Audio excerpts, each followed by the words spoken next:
I think it's really difficult to talk about the M word. I've spoken about this quite a lot over the last few weeks, and I think in Ireland we've got about 1,000 words for periods, but only really one word for the menopause, which is the change, which is a bit strange. And I always think, as a young woman starting off in life, you can't believe you're going to do anything, and then, obviously you get sideswiped a little bit by babies and then other things in your life, and you go through your career, and finally you're in your mid 40s, late 40s, and you're about to get that elusive corner office in the sky and that lovely hot seat in the C-suite level or at the top of your profession. And then Mother Nature has another little hot seat planned for you. So, and given that almost every woman in a senior position globally, whether it's in politics or in the legal profession or in accountancy or in corporate life, or in public life, given that almost all of them at a certain age are going through symptoms of the menopause, why is it that we never see a newsreader fanning herself saying, oh my goodness, I'm going through the hot sweats? We've almost airbrushed it out of all conversations. I read a great article the other day about how Hollywood is completely silent about the menopause. You don't see it in mainstream movies. And therefore, us women, we're a little complicit in all of that. We keep silent as well. We don't talk about it. We hardly ever dare to even acknowledge that it's happening to us. Maybe it's because of issues around ageism. Maybe it's an embarrassment. I think one woman the other day said half the time she wants to kill her husband, the other half she wants to thank him for saving her. So, you go through this completely normal, natural phase in life, but like all other natural phases, particularly that us women go through, from puberty through to, periods, through to babies or IVF or anything else that happens to us, it seems to impact us even harder, and yet we don't have conversations about it. So today we wanted to have a conversation, but in particular about the workplace, because whatever about it being accepted in other corners of life or even amongst our friends, in the workplace, HR departments are way behind in trying to recognize that this is an issue. It's a significant issue for women who may be at a senior level and under significant pressures. So I'm going to dive right in with the first question. And as always on our webinar, it's nice for people to know who you are and where you come from and what's happening with you at the moment. So Phil, I'm going to start with you. Can you tell people a little bit about yourself and what's happening with you with the pandemic? Thanks, Nora. I'm delighted to join you today. My name is Phil Hay. I'm the General Secretary of the Irish Nurses and Midwives Organisation. We're a trade union. We represent in just over 43,000 nurses and midwives working in Ireland. And the majority of them are women. Obviously, 91% of our membership is female. We represent nurses throughout the country, but we have a huge number now in the last number of years of overseas nurses joining us, which is good because it gives us a different perspective on our workplaces, but also on life. And what we found is, interestingly, conversations like this that we're having right now have become more regular. And that's good news in tea rooms, in coffee rooms, etc. So I am one of 6 children, and my parents were immigrants. They returned to Ireland in the late 50s, and they set up home in my father's original home place, which is in the Kerry Gaeltacht in West Kerry, and we were brought up through Irish. All our formal education was in Irish, and my first language is Irish. I have 3 sisters, and I think they're all older than me, and I'm very lucky because we have the conversations that you just discussed, very regularly, and they're my milestones and my go-to. What should I be expecting? So from that point of view, I think it depends on it isn't a question necessarily you've posed, but are these conversations happening? I think it's generational, without a shadow of a doubt. During COVID, I think from a work point of view, we've had a huge task to make sure that these women who are now fighting this virus, and it is in the main women, are protected, that they're safe, and that they have all of the necessary personal protective equipment. But in addition, that their own health and safety is priority for their employer, and that's a constant battle. I had an email just before I came on here from a nurse in one of our big intensive care units saying, I'm near retirement. I can't do this again please, can you do something for us? So it is about age, it's about everything we're talking about here today, but imagine that in the context of a physically demanding job where you actually have to wear additional, very restrictive clothing to protect yourself as well. Yeah. So I know Yeah. we'll get on to all of that later on in the conversation, but it's pretty huge. We're Phil, also it's a great reminder for everybody listening in that while, I said what's happening to you in the pandemic, and most people on these webinars are telling me about their sourdough making and learning how to ride a bike again and going for walks. But for you, you're at the front line of a whole, army of professionals, both midwives and nurses, who have been working all the way through and continue to work above and beyond through the pandemic. Loretta, I'm just going to jump to you to tell the participants, who you are and what's happening with you at the moment. Well, thank you very much, Norah, for having me on here today. This is an area that I'm passionate about, and you'll hear more about that during the course of the morning. But and good morning, everybody, or afternoon or evening, wherever you are. My background is, well, first of all, I'm a mum of 2 kidults because my second child is now just over 18. So I'm divorced and I've reared them for the past sort of 18 years myself. And I've worked full time outside my home for all of that time. And my background is in marketing, communications, branding, strategy, all that kind of stuff. And I've worked for a number of major global multinationals, the blue chips like Mars. So, your Mars bars and Twix and so on, Snickers, Diageo, so, Guinness and so on. And I've worked for Kerry Foods or Kerry Group, an Irish multinational, and I've worked for Ardagh Group, another Irish multinational. I then did a bit of consultancy for a while. I've lectured in the Michael Smurfit Business School, which is our #1 business school in Ireland, on their master's programs. And I was awarded Marketer of the Year in 2012. And I'm also on the board of the Abbey Theatre, which is our national theatre. And I chaired their Gender Equality Committee because we had a big issue for our 2016 programme where there was one play in it, and it was supposed to commemorate the 1916 Rising, and there was one play written by a woman. So there was a lot of, we were in the spotlight for our lack of gender equality. So I chaired that committee with some colleagues on the board, and we changed our policy for the theatre and for the sector in Ireland. I suppose that's when I started to really get passionate about women's issues. So in terms of the lockdown, I've nothing interesting to say, because our clinic, which I'll talk about again, is an essential service. So I probably could say that I'm lucky in that I've been able to go out to work a lot of the days, which has been really, really brilliant for my mental health. I would have found it very difficult to stay at home and work from home. I'm an extrovert. But apart from that, coping day to day, that's just like everybody else, I guess. Yeah, exactly, Loretta. Thank you. I think that this week has been particularly brutal for those of us on the island of Ireland. So, and I know everybody, by the way, listening in from other corners of the planet, that you fare no better and sometimes a great deal worse than us. We're going to talk about the menopause. So nice to meet you both properly. But you've both got a particular interest in this area for a different reason. So Phil, do you want to tell us a little bit about the INMO and its interest in this area? Thanks, Norah. And again, I think it goes back to our base, which is we represent nurses and midwives at work. And at we have an annual conference where our members have motions for debate, and the floor then decides whether that becomes the policy of the union or not.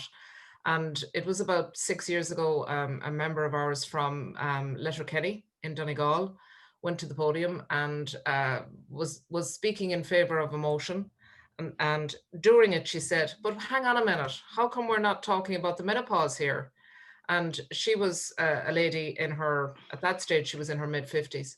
And she gave a real concise synopsis of a working day, the difference between pre-menopause, post-menopause. And she looked at us sitting in our top table and said, what are you doing about this?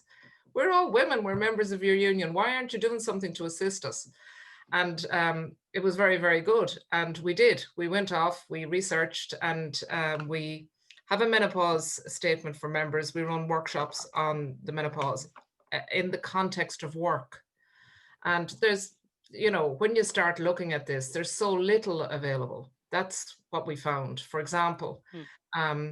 there is no menopause clinics for women, not just working women, for women. Unless you have a medical problem associated with the menopause, there is no concentration under the maternity strategy or in any of our women health programs, because it's considered, you know, let's deal with the emergencies, and the health services obviously have a budget problem all of the time. So when hospitals become overcrowded, when hospitals become under pressure, the first thing they look at is their gynae clinics. They're stopped. And, you know, that obviously only affects women. And many women who go to their GP with issues in relation to their the physical manifestation of the menopause, they're referred for these gynecological follow-ons. So to make a long story short, what we did was we have, through our Congress of Trade Unions, we've lobbied to have matters relating to the menopause be recognized in the context of health and safety. So small things. If you have, there's tax relief, for example, for people who work with computers all of the time, so that you can have a specific screen put on your computer, and the government provides specific tax relief for that. So we're saying, well, ventilation, if you work in an office, all of the costs associated with that. But if you work in a hospital and you work as a nurse or a midwife, there has to be relief in respect of the time you spend in an environment which requires you to work in a ventilation system that's very difficult for you, particularly if you're going through the menopause. And that has to be recognized, and that should be our bridge towards reducing your hours when you are working in that type of an environment for long term. So we've now negotiated a scheme whereby obviously the individual has to request it, but that you would be able to work part-time, and that would not negatively affect your pension rights. So that's a positive. The scheme is undersubscribed, unfortunately, because obviously you have a drop in salary, your pension is protected, and you work part-time for 5 years prior to your normal retirement age. But I think we have to look very innovatively at schemes like this in order to ensure that women who work in physically demanding jobs as they get older, but also when they are going through transition times, that they're protected. And some may have and we know from the stats, half of women say, didn't feel it, doesn't affect me, but the other half do. Yeah. Well, actually, all the research shows that the vast majority of women, you know, at least 2/3 suffer some menopausal symptoms. So, but sometimes women don't want to admit it. That's the reality. Loretta, can I just move to you? There's a very obvious kind of swerve in your career there. So, what led to your interest in the menopause? Swerve is a good way to describe it, Norah. So basically, a month before I turned 50, my period stopped, and I didn't know they'd stopped for good, but they'd stopped. And I can tell you, I knew nothing. I never heard the word perimenopause before that, right? And about a month later, the hot flushes started. So my sum total of knowledge of menopause was hot flushes and your period stopped. So I went, ta-ding, menopause. So, of course, I was terrified of HRT. I struggled through. I tried everything alternative. I bring my trusty magnet with me because I want to show women that you can buy these magnets that you stick in your underwear, which are supposed to help with your hot flushes. €35 in Boots. Secondhand, I'll give it to you for €30 because it's hardly used. But Sorry, Loretta, what are the magnets supposed to do? Jesus, I'm totally interested now. Magnets in your knickers. Yeah, the magnet is supposed to stop the hot flushes. And how? I have no idea. I mean, I bought it because I was desperate. So I would have had 20 to 30 hot flushes a day. And at night, and so when you have the magnet, you go into the supermarket, and the only thing that happens is the wire basket goes boom, and the little, you know, the thing that the trolley, the little chain that sticks to you, and you know, you can see the women are wearing the magnets around the shop. Anyway, needless to say, it was useless for me. But anyway, I was going through this. I sleepless nights, and so eventually, after trying everything, I was almost mainlining Sage. I went to my GP, and my GP said after about a 10-minute consultation, well, yes, you're postmenopausal, because I've had no periods for 3 years by this stage. You've got hot flushes, you're postmenopausal. HRT isn't as bad as it used to be. The risks aren't as great, etc. And I'm going to prescribe something for you. It's trial and error, see how you get on. So off I went. And if she'd asked me a few more questions, she would have known not to prescribe that particular thing for me. So after a few weeks or months, whatever it was, I took off the patch and I said, forget that. And I went to someone else who knew a lot more. Now, it was a lot longer of a consultation because the GPs don't have time for this, because it's a complex area. And I was prescribed separate hormones that I apply transdermally through my skin. And I learned so much about menopause. I left going, oh my God, I've joined the dots. Now I know what those things are.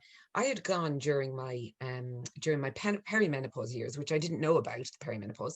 I went for a brain scan because I had such bad headaches. That came back normal. I went with dry eye to the A&E, the emergency, 3 times with my dry eye, all related to perimenopause and menopause and estrogen, lack of estrogen. I had pains in my ankles, I had UTIs, I was on antibiotics, I developed asthma, which can happen as well. And I had dizziness, fatigue. I can only describe the fatigue as like a slow puncture. And all the time I was trying to work outside the home. I'm the breadwinner because I'm the only breadwinner, and trying to do this against all of this. And nowhere along the journey in my 40s did anyone join those dots. So to cut a long story short, I was sitting with a lady who was turning 60 the following weekend. She was telling me about a party that she was organizing, obviously in the days before COVID. And she said to me, she picked up the menu and she went like this. And I said, are you okay? Do you feel faint? Glass of water? Go outside for a breath of fresh air. She said, no, it's a hot flush. And I said, at 60? She said, yeah. And I said, how long has that been going on for? 10 years. And I said, and who have you seen about it? Nobody. So I was feeling so fantastic having moved on to the HRT, which I was terrified of. But then I had facts. And so I couldn't believe that so many people were suffering. So that day, and I was remember the seminal moment, I decided I was going to do something about this. And I gave up what I was doing and I researched setting up Ireland's first and only dedicated menopause clinic called the Menopause Hub. And I've taken this leap from this corporate world where I knew very well, working 25, 30 years, into this area that I knew zero about. But I certainly had a quick baptism of fire. So I've got a group of women, doctors, psychologists, acupuncturist and physiotherapist, dietitian and nutritionist. And I've pulled this team together of experts, I'm no expert, to deliver these services for women. So that's my story.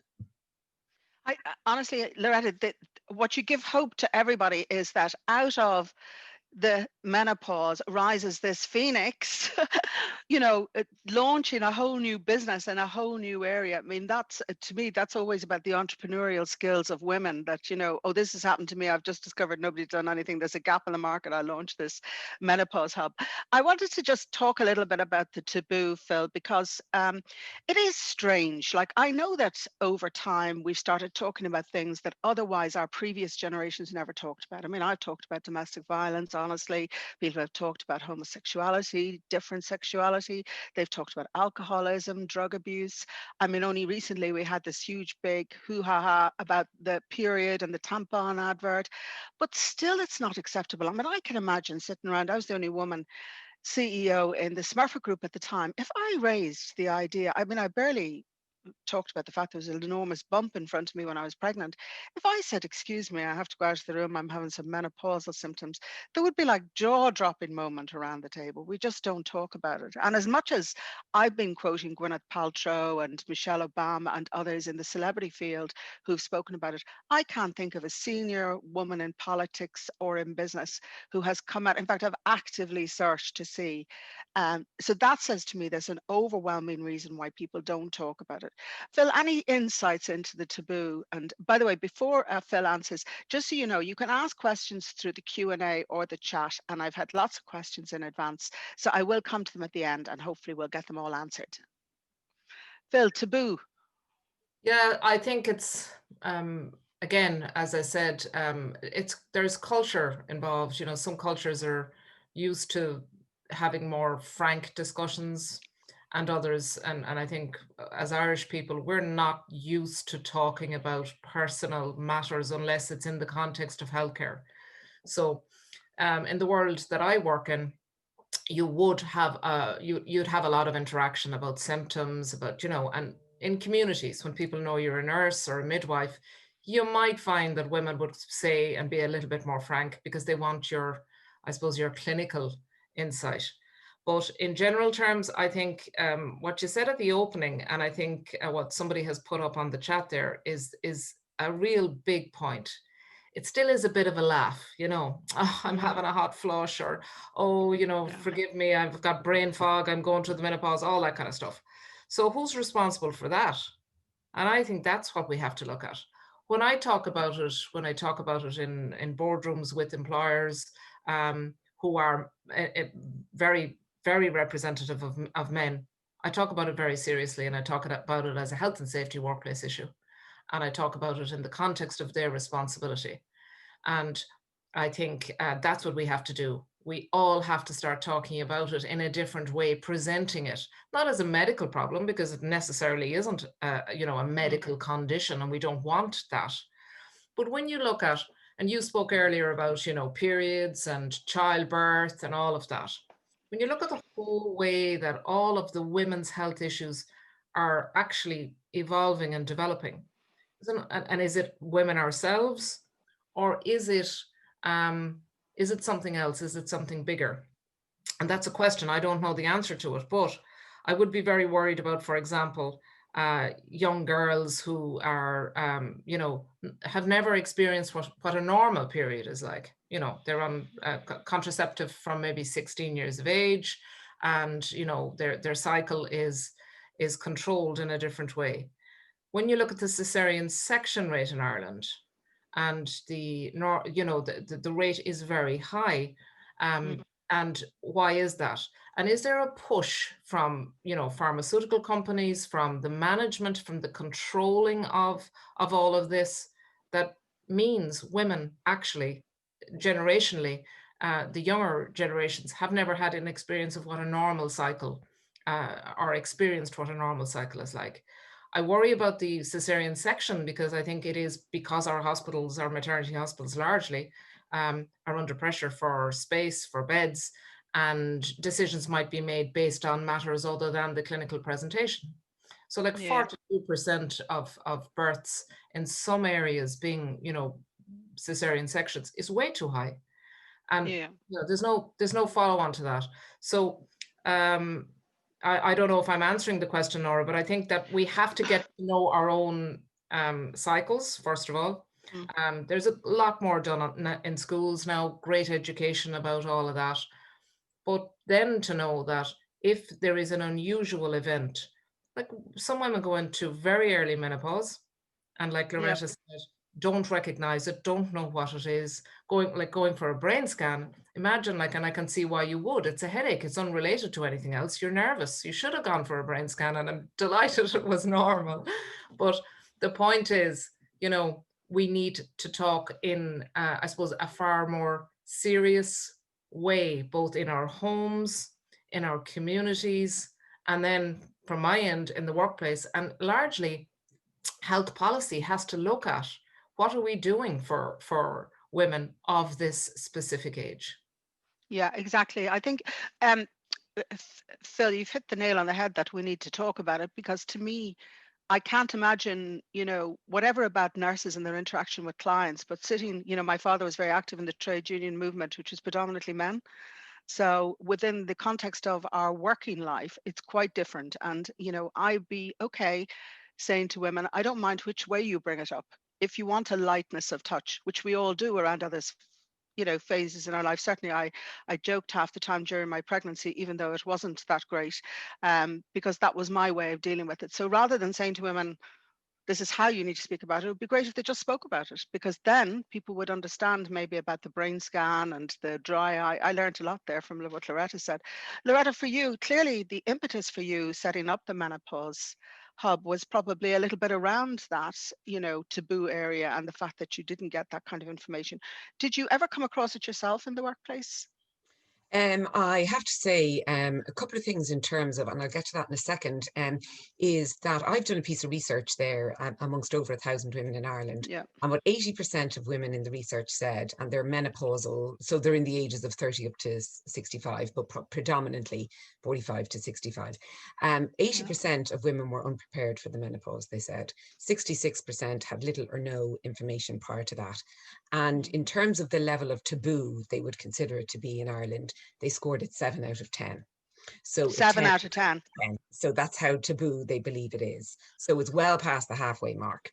So it is taboo. And I would say, personally, women are, in the clinic, we would hear from women on a daily basis. And I think one of the biggest things is that, it's a very, how to say, fundamental thing. In the 1900s, women went through menopause at 47 and their average life expectancy was 49. In the current time in Ireland anyway, well, universally it's about 51 and the average life expectancy is 84. So women, our society in the Western world is all about youth, ageism, and so on and so on. It's about vitality, it's about fertility, it's about all those things.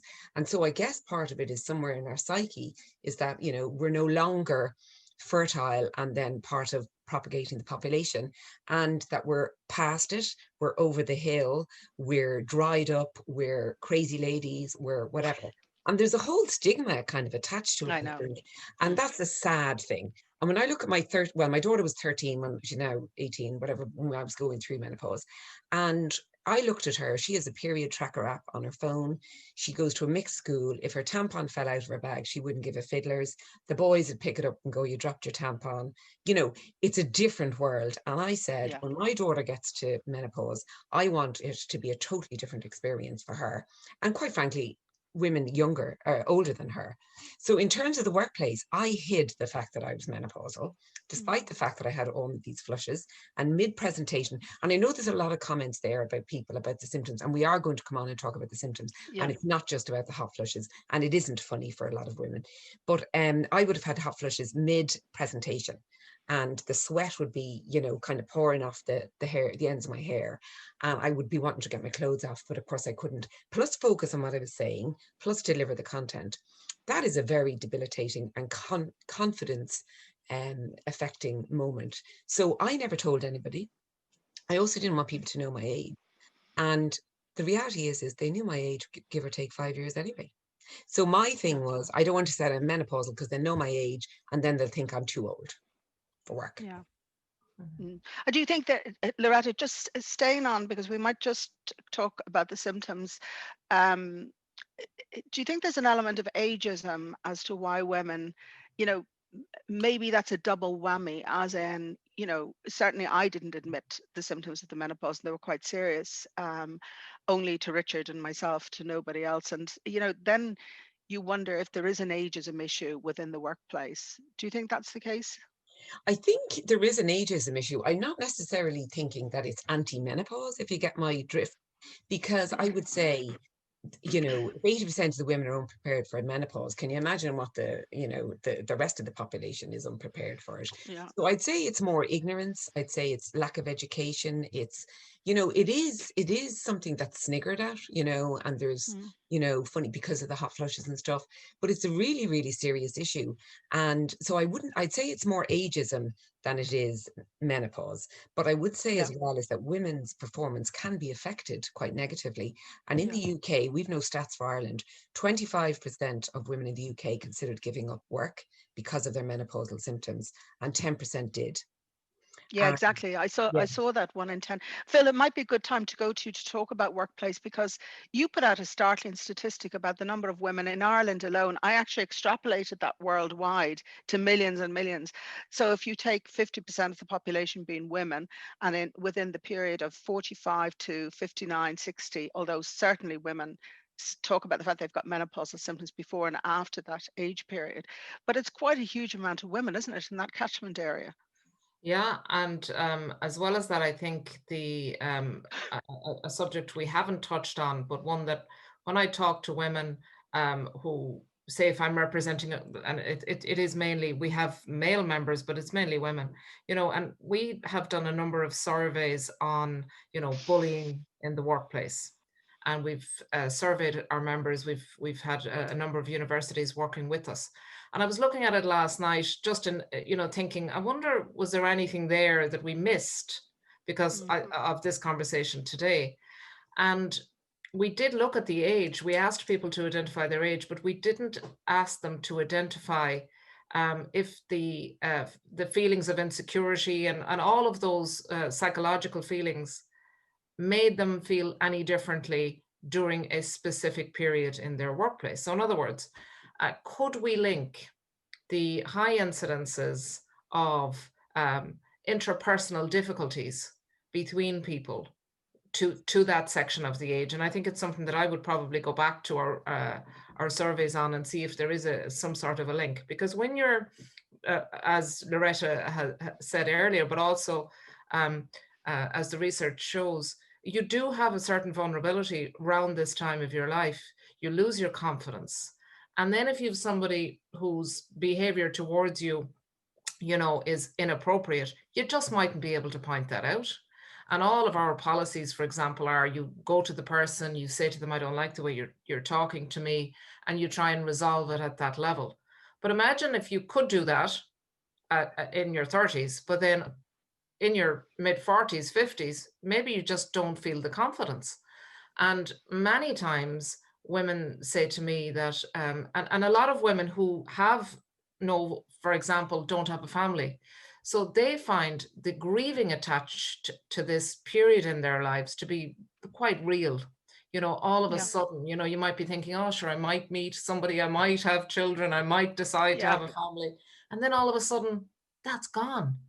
And that's another issue that I think we don't actually, and when women are honest and when they tell you these things, you kind of go, oh my God, yeah, that's a milestone that, most of us, thankfully, who have children, go through the menopause, and we're saying, oh my God, it's the symptoms, it's this. But the grieving of leaving a certain part of your reproductive life behind doesn't enter it. And I think there's a lot of psychological issues there and people are embarrassed to talk about that. They just simply are. I'm lucky, I think, in the context of when I sit with a nurse or a midwife who has a problem at work, sometimes during that interview, you get on to a broader context and you can have a conversation around things like that. But I think from the point of view of workplace, the workplace doesn't care. The workplace is so busy. And in healthcare, in think about what we're doing at the moment. We have an under-resourced healthcare system trying to deliver two systems, a COVID care, a non-COVID care with massive waiting lists. So politicians only want to hear when their constituent is going to get the bed to have the operation. And the COVID piece is so serious. And in the middle of all that, you have a reduced workforce anyway, because many of them are now sick themselves. Just over 2,500 nurses have been infected with COVID. And that puts pressure on the roster. So you go into work, you leave all of your personal business at the door, and you work at 100% capacity until you come home that evening. And that's hard in your 30s, but it's extraordinarily difficult in your 50s. I was going to say that when we were talking the other day, you really brought it home to me. I spend a lot of my time obviously talking to women in the corporate world who, have said to me on occasions, it's very hard to go into work, or it's hard to stay in a board meeting, or particularly now Zoom calls that seem to go on forever, and hold their concentration. And then you said, imagine being a nurse going in.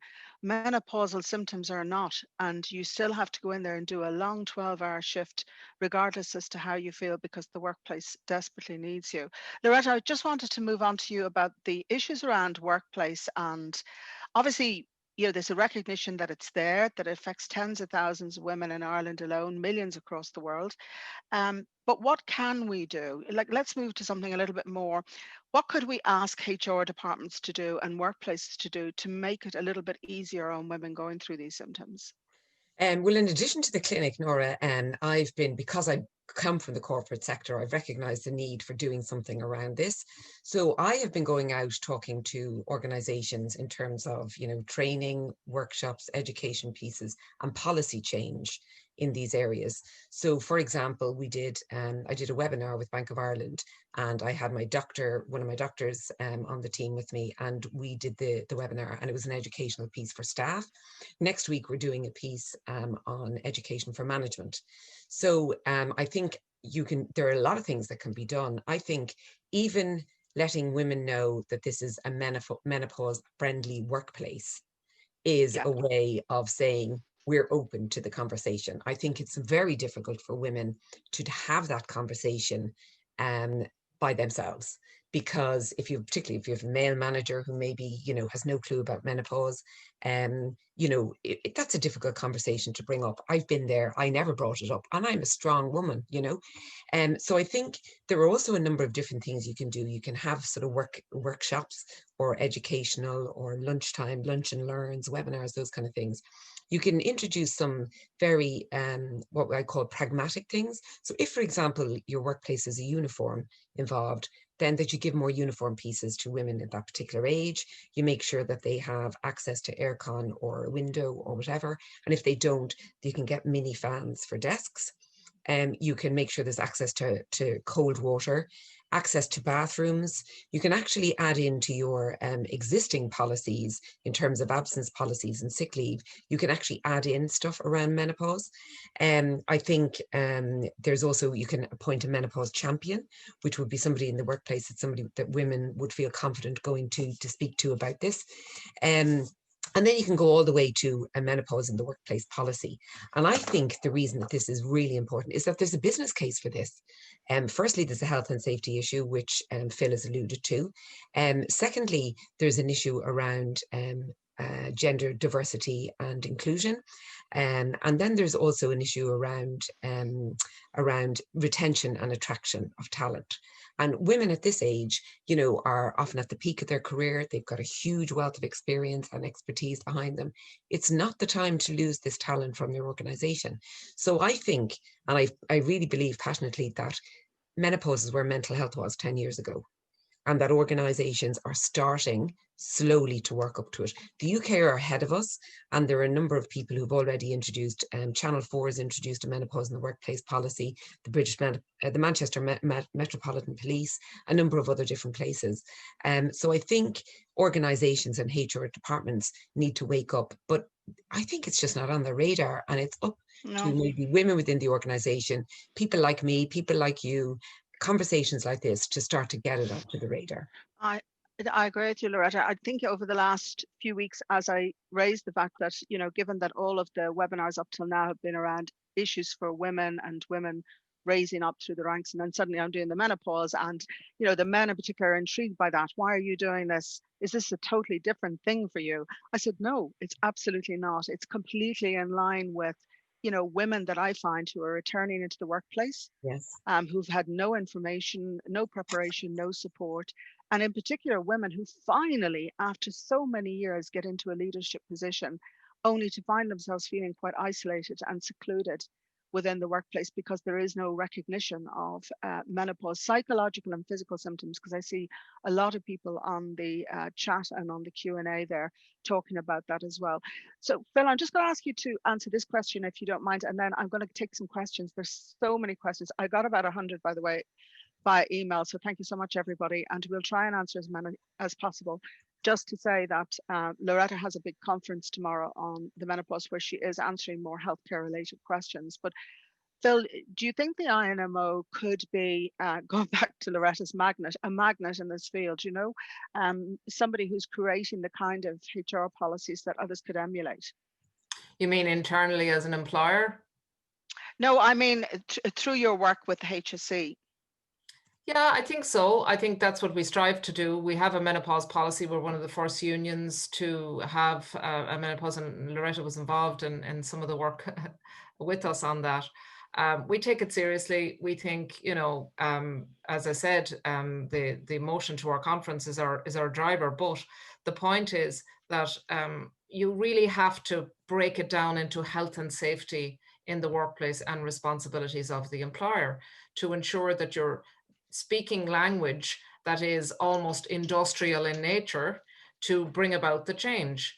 And I think, you know, we've held conferences, and nurses to date aren't great at coming forward to attend the conference. It's almost like, oh, you know, they're doing a day on the menopause. Why wouldn't they just talk about our salaries?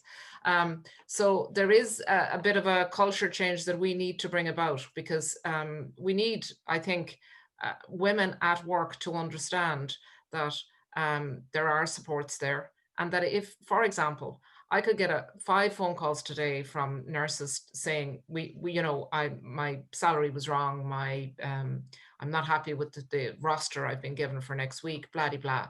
But if any of them have a symptom and they don't believe it's been catered for, they probably won't ring. So you're right. We need to make it known internally through whatever means we can, our communication magazine, etc., that these services are also, there are services that we provide in order to represent that health and safety issue in the workplace if you need it. Yeah, exactly. I think there's so many of you asking questions about symptoms. We might go on to that. I won't be able to specifically go through all of them because we'll be here for another half hour if I do, but you know who you are. I've been reading all of the messages on the way down. One thing's for sure is please continue this conversation socially via Twitter, LinkedIn, Facebook. Somebody's made that point. Hashtag menopause matters.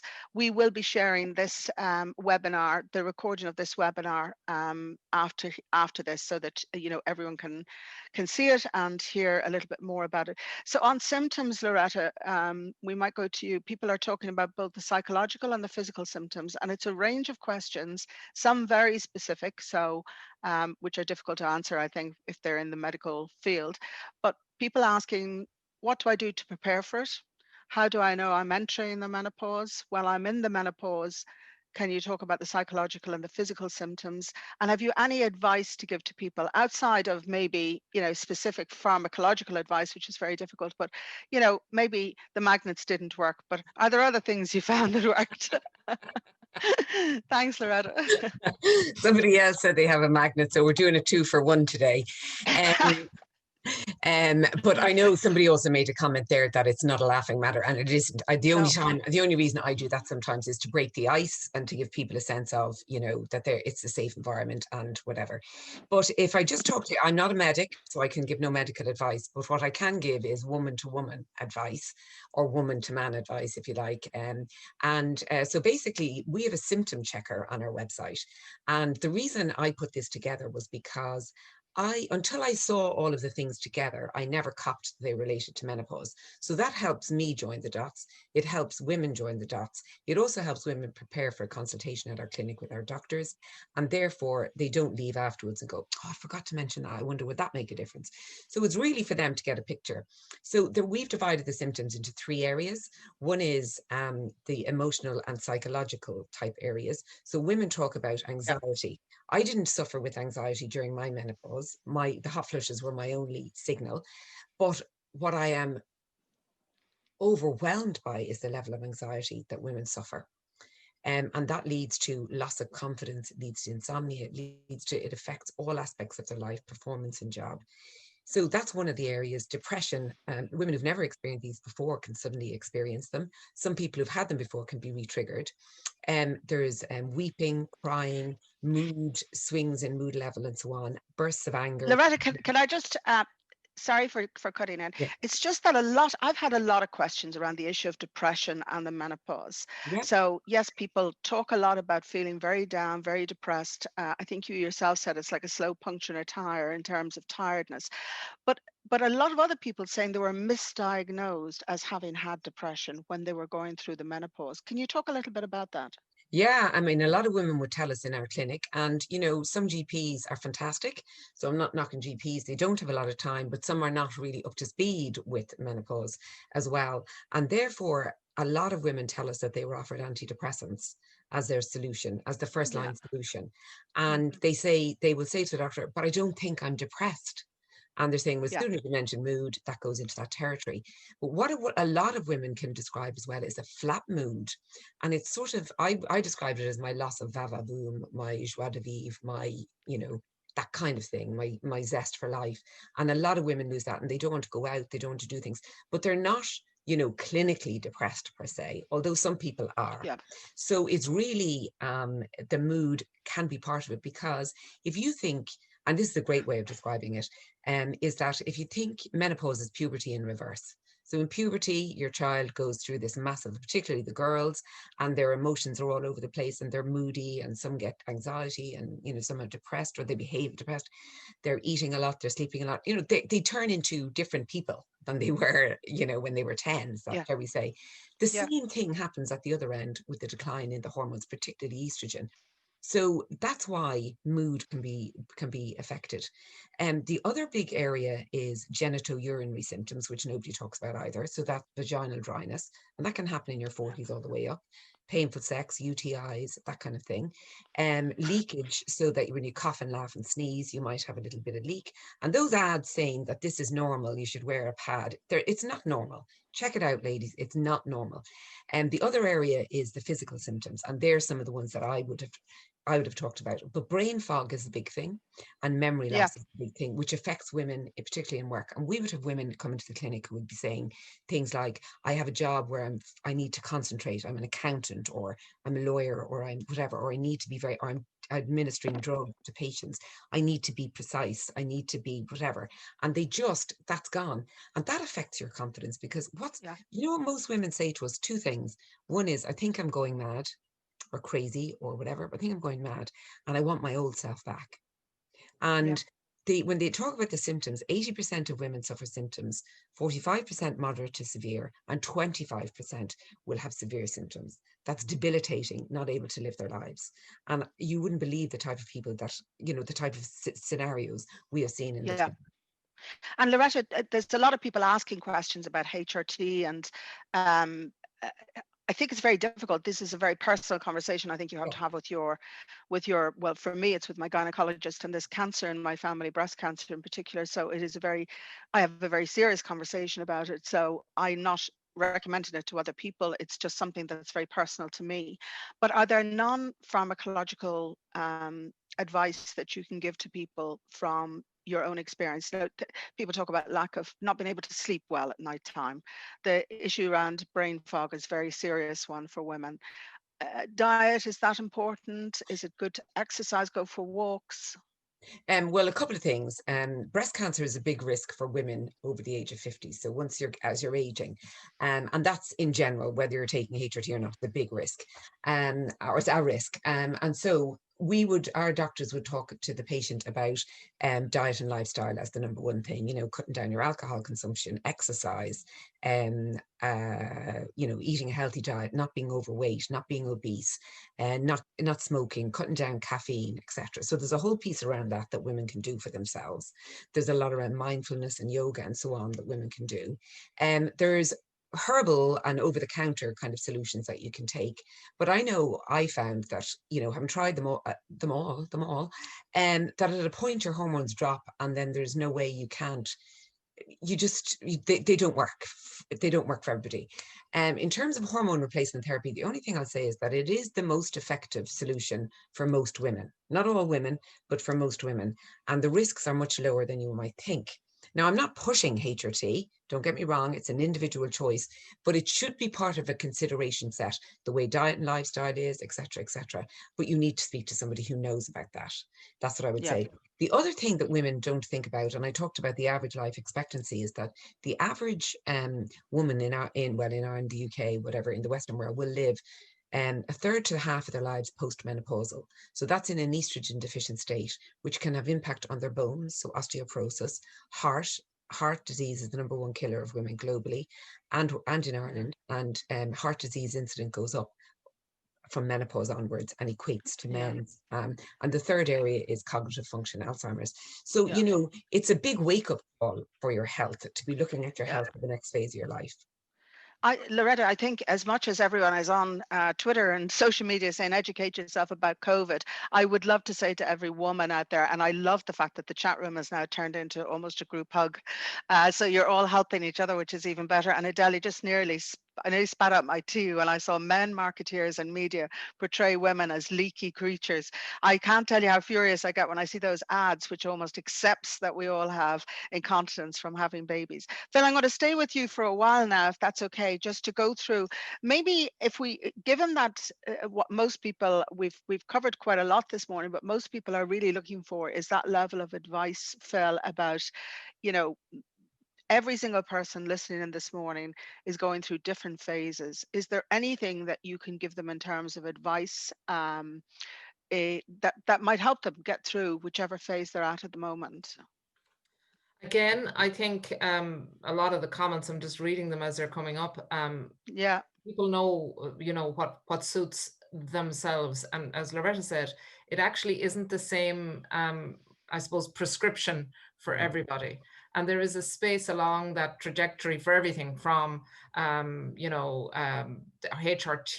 to, maybe some sage. A lot of the health food shops are, stocking up on the extra strength sage, which helps you if you have hot flushes, etc., etc. But I think the most important thing that people should take from this is there are lots of different ways of dealing with your symptoms, and you don't have to put up with your symptoms. And some of it is as simple as you taking control yourself. So, for example, we know from the Rutland Centre, they look at the stats in respect of alcohol consumption, and they're getting concerned, increasingly concerned about women of a certain age. So alcohol, and we all know this, you have your bottle of wine and you think, oh yeah, but sure, it's only this evening. But really and truly, we have to re-examine our relationship with alcohol, because every symptom, if it's arthritis, if it's whatever it is going to be exaggerated. And I think weight gain, and I think just a more sedentary approach, because estrogen is a fantastic hormone, and your body misses it when it isn't present. And think about your I suppose your premenstrual cycle. Think about your cycle and the normal occurrences and the normal mood swings during that period.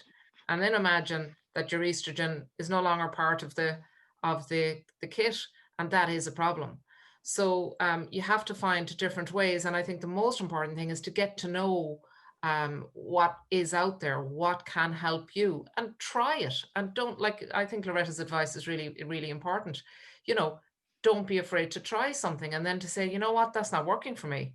That doesn't mean you have to stick with the symptoms. It means you go and you try something else. Like HRT is, there isn't just one type. And also, some people have really high blood pressure as a result of taking it, and all of that. So it isn't just take the pill and forget about it. You really have to monitor very closely, particularly hypertension, and particularly whether or not it suits your body. I think Loretta touched on something that we haven't spoken about, and that's the whole, the change to your life, the change to your sexual life, the change to, let's face it, you don't want to have no intimacy after the age of 50, but some women find that extraordinarily difficult. It isn't psychological, a lot of it, it's physical.